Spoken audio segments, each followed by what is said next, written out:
GDA बिना सहमति के अनिवार्य भूमि अर्जन लागू नहीं कर सकती। कुंवर प्रताप सिंह जीडीए को जमीन नहीं देंगे किसान। गोरखपुर तहसील चौरीचौरा क्षेत्र के तकिया मेनीपुर, मादापार, कोनी, जगदीशपुर आराजी, बसडीला आराजी, मतौनी, बहरामपुर समेत अन्य कई गांव के काश्तकार किसान ग्राम तकिया में काली मंदिर के समीप बुधवार को पूर्व जिला पंचायत सदस्य कुंवर प्रताप सिंह के नेतृत्व में चौपाल लगाया गया। चौपाल में कुंवर प्रताप सिंह ने कहा कि जीडीए के द्वारा अनिवार्य भूमि अर्जन जो किसानों के ऊपर थोपा गया हुआ गलत है। सरकार अनिवार्य भूमि अर्जन 4 लेन, उद्योग, फैक्ट्री या जनहित से संबंधित कोई योजना लाती है तो अनिवार्य अर्जन लगाया जाता है। यहाँ तो किसानों से सस्ते में जमीन लेकर बड़े बड़े कंपनियों को दे दिया जाएगा।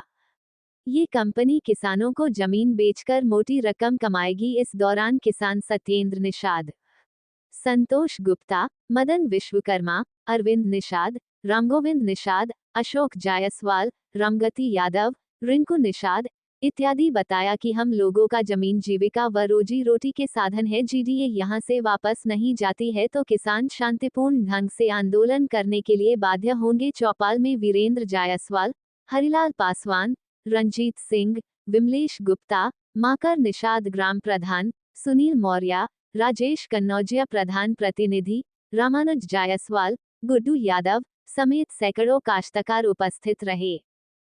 ऊंची इमारतें नहीं बननी चाहिए जिससे पर्यावरण का दोहन होगा। जो अगल बगल तूरा नाला, फरेन नाला है कि आज जो पानी है, जब यहाँ महल बनेंगे, ऊंची ऊंची इमारतें बनेंगी तो सभी पानी कचरे का रूप लेंगी, प्रदूषण फैलेगा। तो प्रदूषण के दृष्टिकोण से भी यहाँ ऊंची ऊंची इमारतें नहीं बन सकती हैं। दोस्तों, एक और दिया गया कि चूंकि 2016 में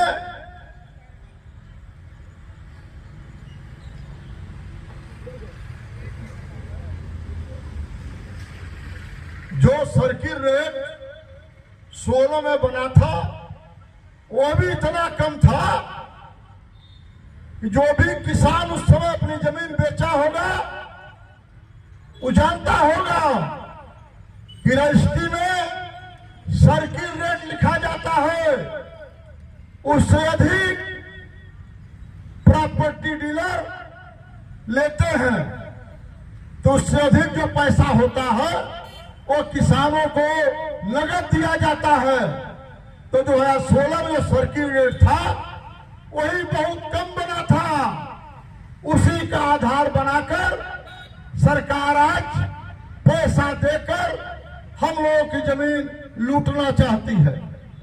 16 के बाद कोई सर्किल रेट के लिए कमेटी ही नहीं बनी तो नया सर्किल रेट घोषित होने का सवाल ही नहीं उठता है।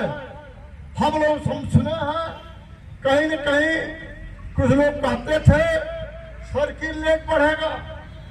सर्किल रेट जिलाधिकारी या मुख्यमंत्री के हाथ में नहीं रहता है बढ़ाना, उसके लिए पहले कमेटी बनाई जाती है। कमेटी एरिया में आके गांव में जाकर सर्वे करती है, सर्वे रिपोर्ट देती है।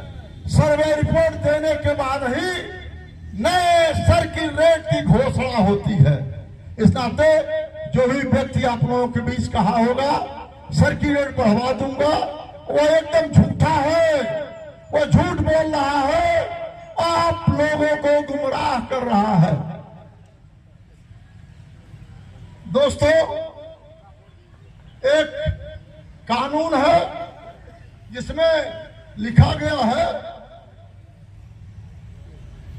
किन गांव में 100% किसान अधिग्रहण के विरुद्ध हैं। भूमि अर्जन, पुनर्वास या पुनर्स्थापना का अधिकार अधिनियम में स्पष्ट रूप से प्रावधान है कि जिस मौजे में 80% से अधिक किसान किसी भी परियोजना का विरोध करते हैं तो भूमि का अर्जन नहीं हो सकता। कानून में है जिन गांव में अधिग्रहण करना हो, अगर वहां 100 किसान में से 80 किसान विरोध करते हैं तो उस गांव का अधिग्रहण कानून के हिसाब से नहीं हो सकता। दोस्तों, इन गांवों में 100 किसान अगर है, 100 में से एक भी किसान अपनी मर्जी से जमीन गोरखपुर विकास प्राधिकरण को देना नहीं चाहता है, वो अधिग्रहण के विरुद्ध है। मैं अनुरोध करूंगा, एक भी व्यक्ति अधिग्रहण के पक्ष में नहीं जाना चाहिए। आपके बीच में सत्ता के दलाल, विभागों के छोटे कर्मचारी, तमाम लोग आपके बीच कहीं न कहीं आके समझाएंगे कि नहीं देंगे, जबरदस्ती ले लेगी, पैसा खाते में डाल देगी। दोस्तों, जब आप अपना खाता नंबर देंगे तभी ना उस खत्म आएगा। जब हम सहमति करेंगे, जब हम जमीन देने के लिए तैयार हो जाएंगे तभी ना अपना खाता नंबर देंगे। तो तमाम तरफ से आप लोगों को समझाया जाएगा कि आप लोग कर दीजिए, पैसा ले लीजिए, पैसा भी नहीं मिलेगा, अधिग्रहण हो जाएगा।